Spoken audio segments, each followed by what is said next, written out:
Display पर आप जिस महिला का फोटो देख रहे हो उसका नाम रत्ना है। रत्ना लखनऊ की बीबीडी ग्रीन सोसाइटी में रहती हैं। बीबीडी ग्रीन सोसाइटी में वह अपने परिवार के साथ रहती हैं। उनकी शादी 20 साल पहले हुई थी।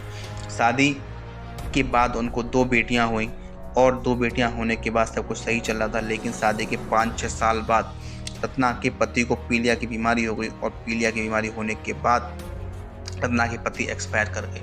जब एक्सपायर कर गए, घर में 2 बेटियां थीं।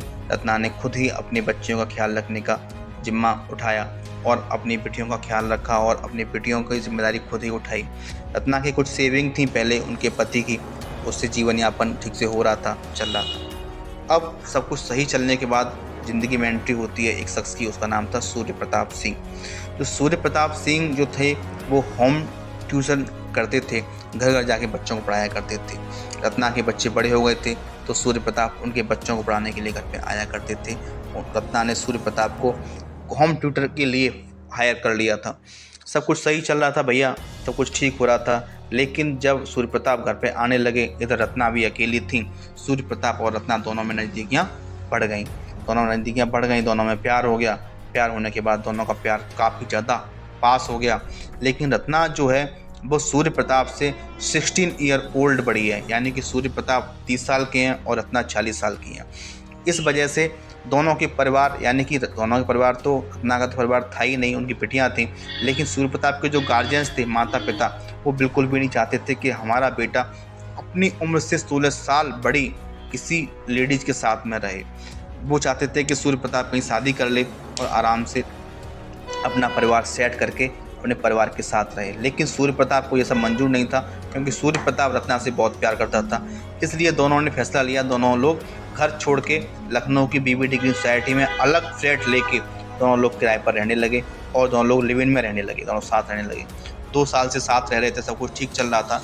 लेकिन जब आसपास के लोग घर से पास से निकलते थे तो उनके घर में बहुत ज़्यादा झगड़ा हुआ करता था।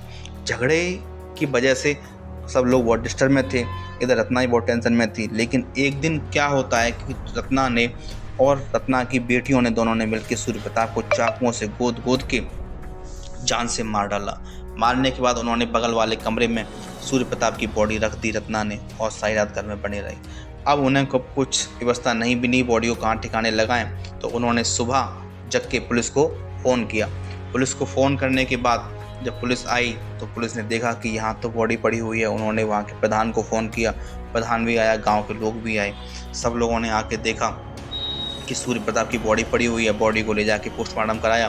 पोस्टमार्टम कराने के बाद बॉडी परिवारजनों को सौंप दी गई। अब जब सब लोगों ने पूछा ऐसा क्यों हुआ, तो रत्ना ने बताया कि जो सूर्य प्रताप था वो मुझसे प्यार करता था, लेकिन मेरी बेटी उनके साथ वह गलत नज़र डाल रहा था। वो उनके साथ फ्लर्ट करना चाहता था, वो उनके साथ शारीरिक संबंध बनाना चाहता था। इस वजह से मैंने सूर्य प्रताप को मार दिया। लेकिन सब लोगों का कहना यह है कि अगर ऐसा लग रहा था तो आपको वहाँ से अलग होना चाहिए था, उसको अपने रिश्ते से अलग कर देना चाहिए था। आपने उसको रखा ही क्यों, ऐसा शख्स था तो। इधर सूर्य प्रताप के जो गार्जियंस हैं उनका ऐसा कहना नहीं है। उन्होंने कहा था कि सूर्य प्रताप जो है हमसे काफ़ी समय से पैसे की डिमांड कर रहा था, क्योंकि रत्ना उससे पैसे मांग रही थी, इसलिए सूर्य प्रताप को रत्ना ने मार दिया। अभी पुलिस ने रत्ना और उसकी दोनों बेटियों को गिरफ्तार कर लिया है, दोनों को जेल भेज दिया गया है। अब सूर्य प्रताप तो मर गए, बाकी अब कानूनी कार्रवाई क्या होती है वो वक्त के हिसाब से मालूम पड़ेगा। दोस्तों, लिव इन में रहना अच्छी बात है, लेकिन लिव इन में इतना भी नहीं रहना चाहिए कि अपनी उम्र के हिसाब से देखने के बाद अगर किसी के साथ रहते हैं तो विश्वास के साथ रहते हैं। जो भी हुआ बहुत ख़राब हुआ, परिवार से सूर्य प्रताप चला गया। दोस्तों, आपको ये खबर कैसी लगी? जय हिंद।